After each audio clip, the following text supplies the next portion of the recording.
Booth University College is an expression of Salvation Army ministry that began in 1981. But the idea of a Salvation Army University goes back much further. Salvation Army founder William Booth even spoke of a university for the Salvation Army. In 1890, William Booth published a manifesto regarding a grand scheme to cure humanity's social ills titled In Darkest England and the Way Out. It contained the seed of a plan to collect and disseminate knowledge on global humanitarian endeavor so that the Salvation Army could advance worldwide efforts to alleviate poverty and empower the disenfranchised. At the turn of the 20th century, Booth wanted to solve the problem of a lack of cooperation and of centralized knowledge about the effectiveness of humanitarian efforts.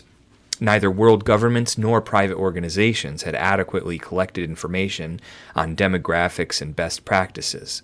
He proposed that the Salvation Army create an intelligence department for the collection and dissemination of practical knowledge about how to solve the world's problems. The book refers to it as, quote, a kind of university in which the accumulated experiences of the human race will be amassed, digested, and rendered available to the humblest toiler in the great work of social reform. William Booth articulated his vision more fully in 1903 when he published his proposal for a university, a world university for the cultivation of the science of humanity in connection with the Salvation Army. Within the proposal, he also identified another problem he wished to solve: lack of access to worthwhile education among the poor. To him, a world university of humanity might have basically meant a centralized global training institution for evangelistic and humanitarian knowledge and practice in the Salvation Army. He envisioned training Salvation Army personnel all over the world, both clergy and laity, for all facets of service. Booth's successors modified his initial vision in several ways due to historical circumstances.